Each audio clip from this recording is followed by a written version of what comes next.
So this is a spin and go tournament played on Party Poker, $1 entry fee, 3 players, prize fund of $3, and we each get 500 chips, which at the 10-20 blinds is 25 big blinds. However, the blinds go up very quickly every 3 minutes, so you simply have to make a hand, and the action can get quite frantic.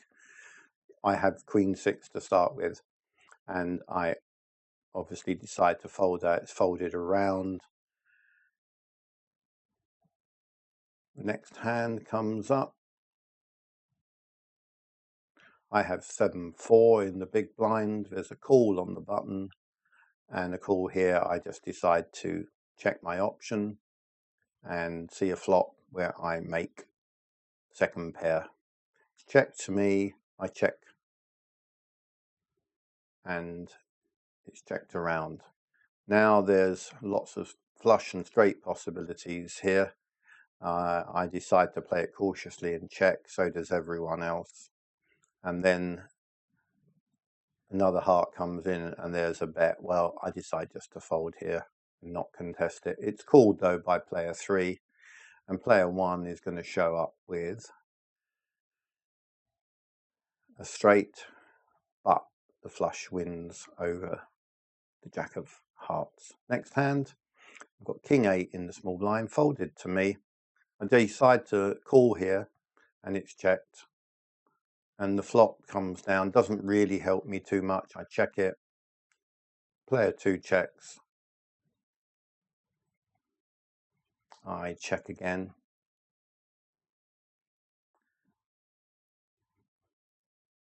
Sometimes in these small pots, I just don't see it as being worth risking too much. You can wait for better opportunities.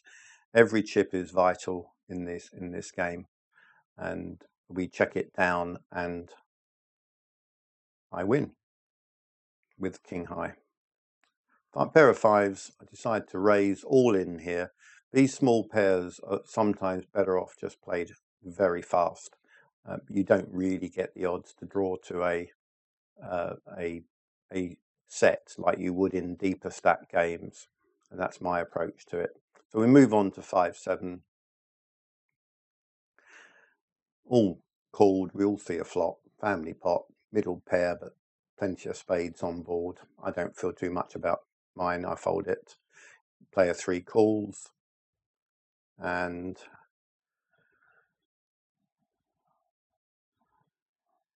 there's another big bet. The bets are getting quite big here. It's checked finally, but then player 3 goes all in.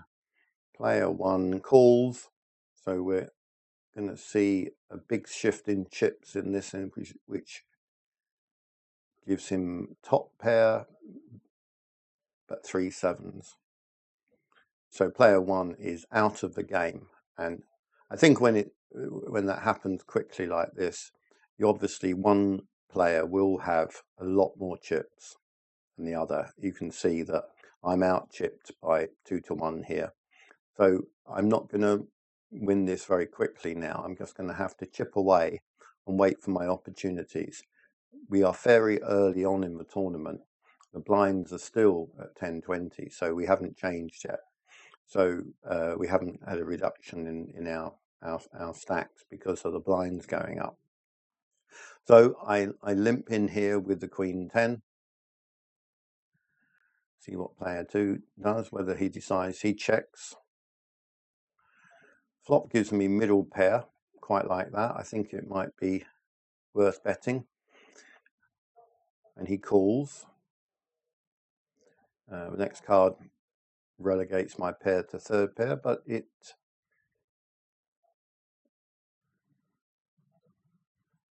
might still be good. He checks. I decide just to have showdown here, and he shows up with a 7-6. He didn't have anything. I couldn't really have got much more out there by betting. Then ace king in the blind here, and he just folds, lets me have it. 10-4 small blind. I put in a raise here. Sometimes I find it good to mix up some bluff raises here, and that worked through as well. Wasn't risking too much. Over to the button, he raises to 2 big blinds. I think it's worth just seeing a flop here with 10-7. I don't get any help. He checks.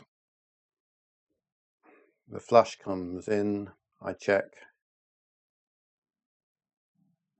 I mean, I could be considering a bet here, but I think in the circumstances, might be enough for him to carry on.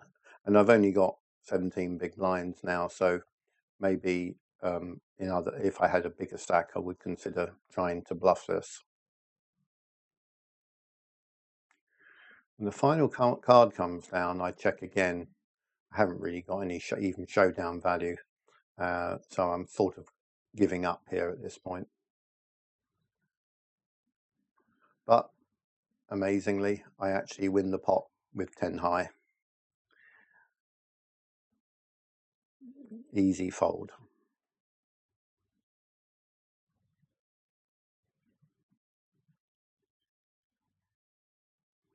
Ace-6 suited. He raises. I just call here. Let's see a flop. Doesn't help me. Check. He probably doesn't like it either. And once again, out of position. I'm just playing it cautiously. I just like to wait for better opportunities to put the bulk of my chips in.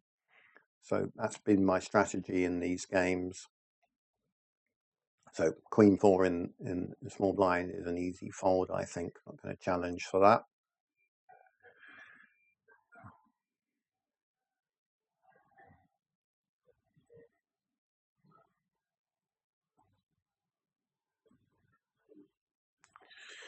I'm going to see a flop without 2-5. Doesn't really give me any help.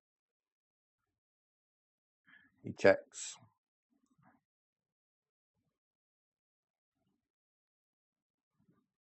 I'm just going to check this down. I'm not going to be drawn. These are scary. This is a scary board. I'm playing the board, in fact.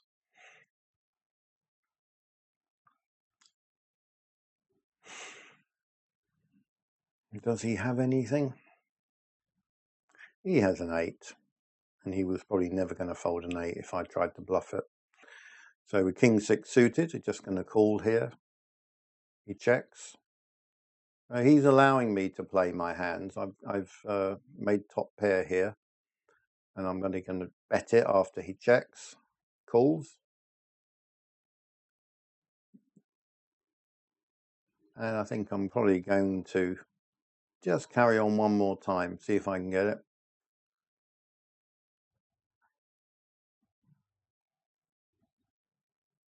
Decide it's worth just checking here because I might have showdown value. As it happens, I do, because he only had an ace high. Now Ace-King suited, nice hand, but he just folds it to me. But I'm closing the gap now. We're at the next blind level, and I am on 20 odd big blinds versus his 28.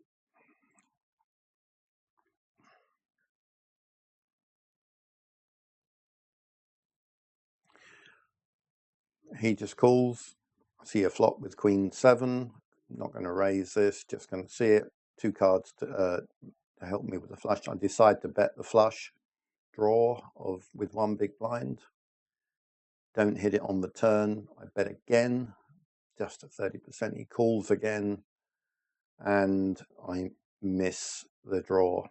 And I decide to give up here. And he bets 1, and I really have nothing, so I just fold.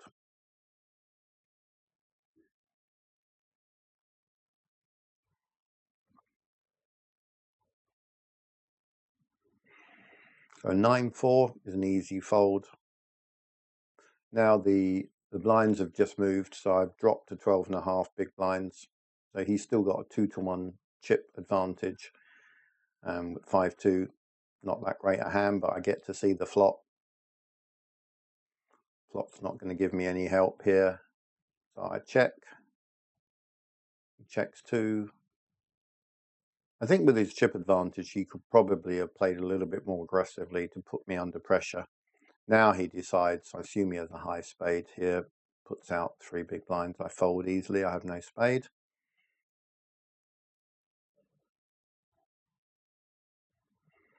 Eight, 6. Just going to call here.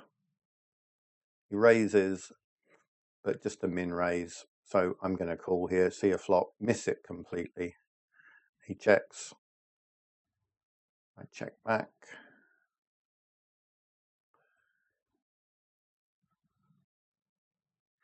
Given he was the pre-flop raiser, he hasn't shown any aggression, and I'm just going to play the board again here.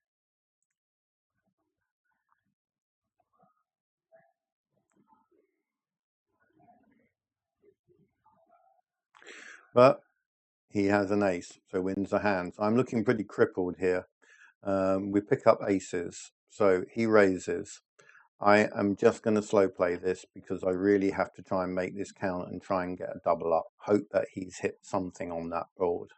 I check, he just bets the 1 big blind, just going to call at this stage. I know this is dangerous, but I'm in a desperate situation here.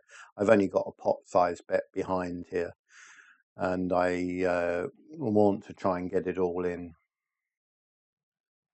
But to my shove at the end, he folds, so he obviously didn't make anything. Still, I did win some chips back there. So with 8, 9, I decide just to shove all in. And I should say, once you start getting down to this sort of level, really the decision of, say, 12 big blinds, the decision should really be shoving or folding. My experience of these games is that most people don't like to call shoves, and they certainly don't call it with marginal holdings, when in fact they probably should have a wider calling range. And also people have a fairly narrow shoving range. So that kind of reinforces the stereotype that people only shove with good hands and they only call with good hands.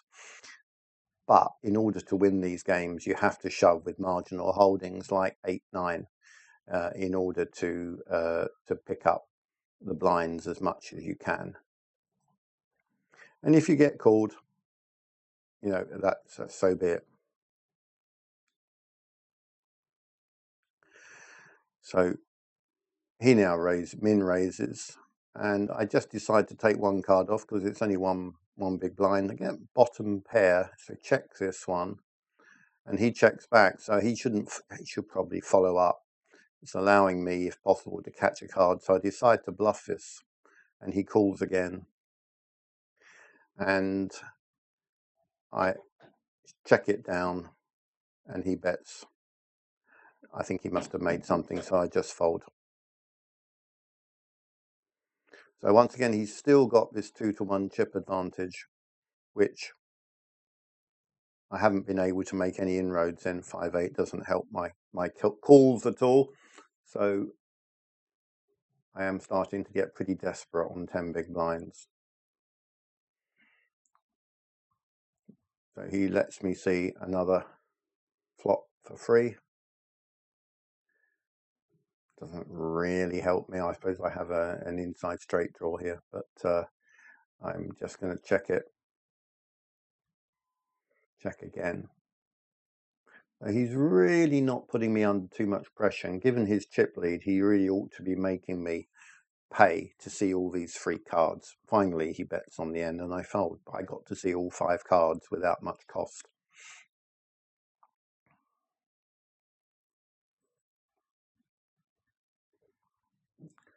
So with 9-6, not quite good enough, I think. The blinds have just gone up, so that I'm now down to 5.4 blinds. So this is a very desperate situation, and along comes a nice hand. So this is definitely going all in. And see if I can get called by him. I get called by him, and am I getting any help at all from the board? Finally a king comes. Is that going to be enough? Yes, it is. So he called with queen 10, and so I had a good edge there, and managed to pull it off. So now ace-7 again goes straight in with that 11 big blinds.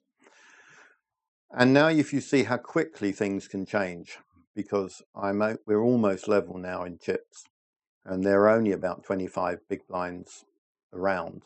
So this is pretty much a coin flip, one could say. But I have managed to erode his lead by, I think, probably more his passive play than my play. But he's allowed me to see flops and wait for my moment when I still have a few chips in front of me and I could go all in with the king jack. Queen 10 in the big blind here is a call, and I just decide to see the flop here. No help on the flop. Check. He checks back. Now I've got the flush draw. I decide just to keep a check here, because really my decision is all in or fold.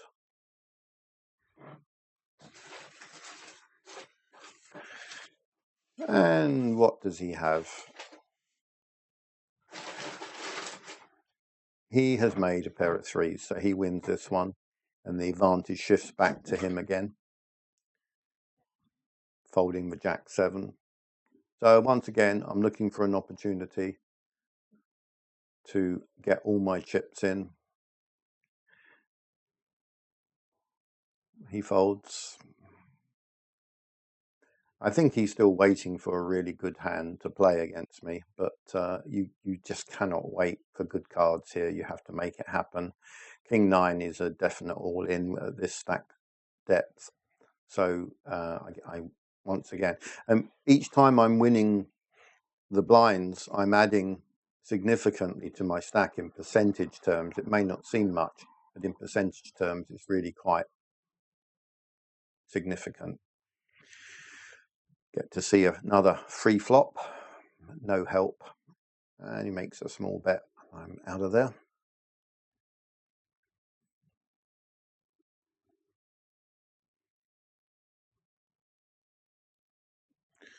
So he's got an edge back, 4-5, not going to touch it.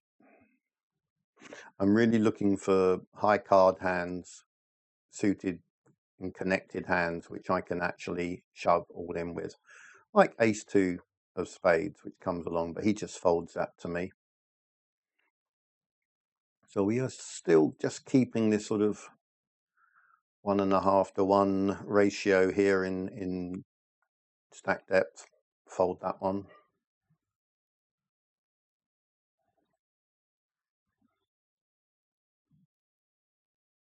So finally a premium hand, and he just calls here, and I decide I have to go all in here. There's no time, and he actually calls me. So I'm very pleased with that. I must be in reasonable shape, and as you can see, I run out and make the nut flush, and he called me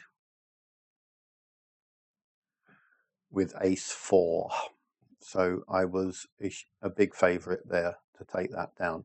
And so now I folded the next hand, but if we just look at I am now a huge favorite having won that hand. So things can just change on one hand, and I am going to be very aggressive now because I can afford to lose a couple of hands probably and still be in the game.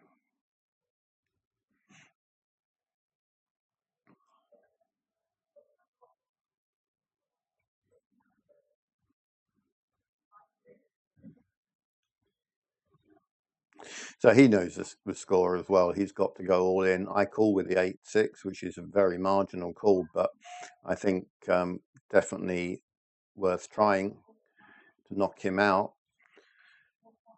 As it turns out, I don't get any help at all, and he hits his ace, but he had a good hand to shove on.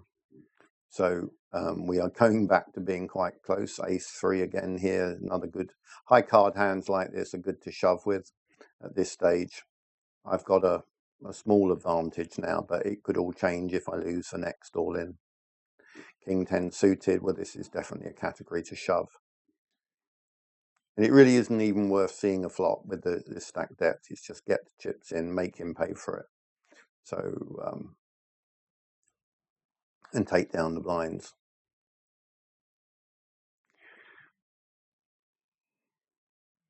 Shoving queen high.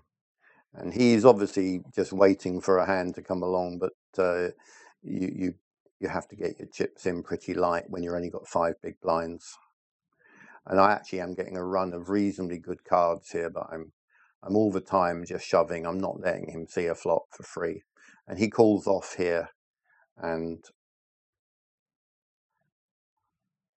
the flop comes down. Am I getting any help at all? Don't get any help. But what did he call me with? Queen 2.